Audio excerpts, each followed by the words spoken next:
Hello friends, welcome to DC training Pratapgarh Uttar Pradesh. दोस्तों, उत्तर प्रदेश के समस्त 75 जनपदों में जिला बेसिक शिक्षा अधिकारी के कार्यालय में अपनी उपस्थिति दे रहे नवनियुक्त 69,000 शिक्षकों के लिए खासतौर पे बात करेंगे दोस्तों सेकेंड स्टेज, यानी 36,000 से अधिक जो सहायक शिक्षक हैं जो कि परिषदीय प्राथमिक विद्यालय में ज्वाइन करने के लिए बाट जोह रहे हैं। अब उनके लिए शुभ घड़ी आ गई है। 25 तारीख और 27 तारीख को दोस्तों इनकी काउंसलिंग होगी, यानी इनको स्कूल आवंटित होगा। और उसके बाद 4 फरवरी, यानी आने वाला जो 4 फरवरी है 2021 तक इन्हें विद्यालयों में कार्यभार ग्रहण दोस्तों करने का समय दिया जा रहा है। अब यहाँ जो महत्वपूर्ण बातें हैं वो ये हैं कि 69,000 शिक्षक भर्ती में ये द्वितीय चरण की जो काउंसलिंग है, द्वितीय चरण की काउंसलिंग में जो स्कूल का अलॉटमेंट है बेहद पारदर्शी तरीके से होगा। अगर किसी का गुणांक जो शैक्षिक गुणांक है जिसके तहत चयन हुआ है वो समान हो जाता है, ऐसी स्थिति में डेट ऑफ बर्थ के आधार पे जो वरिष्ठ हैं उन्हें पहले मौका दिया जाएगा और जो कनिष्ठ हैं उन्हें बाद में मौका दिया जाएगा। ठीक उसी प्रकार से अगर शैक्षिक गुणांक और डेट ऑफ बर्थ दोनों सेम हो जाती है तो नाम में अल्फ़ाबेट्स देखा जाएगा। पहले जो अल्फ़ाबेट्स होंगे उनको वरीयता मिलनी तय है। आते हैं, देखते हैं कि इस संबंध में बेसिक शिक्षा परिषद प्रयागराज के सचिव दोस्तों क्या रणनीति बनाए हैं, क्या योजना बनी है। और चूंकि ये सारी की सारी जो प्रोसेस है वो ऑनलाइन है, इसलिए कहीं किसी लेवल पे मैनिपुलेशन का दोस्तों प्रश्न ही नहीं उठता। दोस्तों, सचिव बेसिक शिक्षा परिषद की ओर से 69,000 सहायक अध्यापक भर्ती में दूसरे चरण में चयनित 36,590 अभ्यर्थियों को विद्यालयों का आवंटन 25 एवं 27 जनवरी को होगा। सचिव बेसिक शिक्षा परिषद द्वारा जारी दिशा निर्देश में कहा गया है कि विद्यालय आवंटन के दौरान दो अध्यापकों के समान गुणवत्ता अंक होने पर जन्मतिथि के आधार पर शिक्षकों को वरीयता दी जाएगी।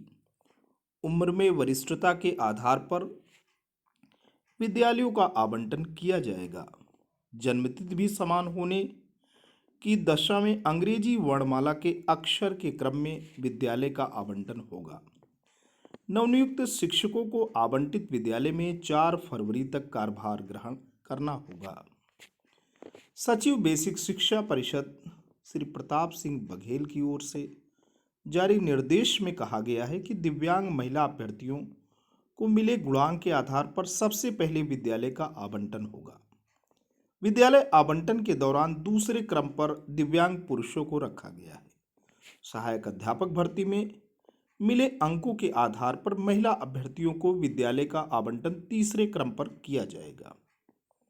पहले क्रम पे दोस्तों दिव्यांग महिला, दूसरे क्रम पे दिव्यांग पुरुष और उसके बाद ये सहायक अध्यापक भर्ती में जो मेरिट है, जो गुणांक है, उसके आधार पे तीसरे क्रम पे महिला अभ्यर्थियों को विद्यालय आवंटन का मौका मिलेगा। महिला अभ्यर्थियों के विद्यालय आवंटन के बाद पुरुष अभ्यर्थियों को उनकी मेरिट के आधार पर विद्यालय का आवंटन होगा। पुरुष अध्यापकों को उनके विकल्प के आधार पर विद्यालय का आवंटन होगा। दिव्यांग शिक्षक शिक्षिकाओं के अतिरिक्त विशेष आरक्षण का लाभ पाने वालों को उनके गुणांक के आधार पर विद्यालय दिया जाएगा। सचिव की ओर से कहा गया है कि स्कूलों की सूची तैयार करते समय ग्रामीण क्षेत्र के विद्यालयों को शामिल किया जाए। नगरीय क्षेत्र की सीमा के विस्तार के बाद ग्रामीण क्षेत्र के जो विद्यालय हों उनको विद्यालय आवंटन में न रखा जाए। विद्यालय आवंटन के दौरान सबसे पहले शिक्षक विहीन विद्यालयों में कम से कम 2 शिक्षक तैनात किए जाएं। इसके बाद एकल विद्यालय, तत्पश्चात 2 शिक्षकों वाले विद्यालयों में तैनाती होगी। दोस्तों, विद्यालयों का जो क्रम है आप जान लें। सबसे पहले यहाँ शिक्षक विहीन विद्यालय चुने जा रहे हैं, जहाँ पे एटलीस्ट 2 न्यूली रिक्रूटेड टीचर्स को वहाँ पर अपॉइंट किया जाएगा। उसके बाद कम से कम 2 या उसके बाद हो रहा है कि पहले तो शून्य शिक्षक वाले विद्यालय यानी शिक्षक विहीन विद्यालय, वहाँ पे 2 शिक्षकों को तैनात करना है। उसके बाद सिंगल टीचर स्कूल यानी एकल विद्यालय, और उसके बाद 2 शिक्षकों वाले विद्यालय में पोस्टिंग होगी। सचिव ने बेसिक शिक्षा अधिकारियों से विद्यालय आवंटन प्रक्रिया का 24 जनवरी को ट्रायल करने को भी कहा है। अभिलेखों में विसंगति पर 25 तक दोस्तों स्पष्टीकरण मांगा गया है। प्रयागराज से सचिव बेसिक शिक्षा परिषद ने प्रदेश के सभी बेसिक शिक्षा अधिकारियों से 69,000 शिक्षक भर्ती में रिक्त पदों के सापेक्ष अभ्यर्थियों के चयन नियुक्ति प्रक्रिया के अभिलेखों में विसंगति के संबंध में 25 जनवरी तक स्पष्टीकरण भी मांगा है। तो दोस्तों, आज के लिए इतना ही। ये वीडियो, ये इन्फॉर्मेशन आपको कैसा लगा?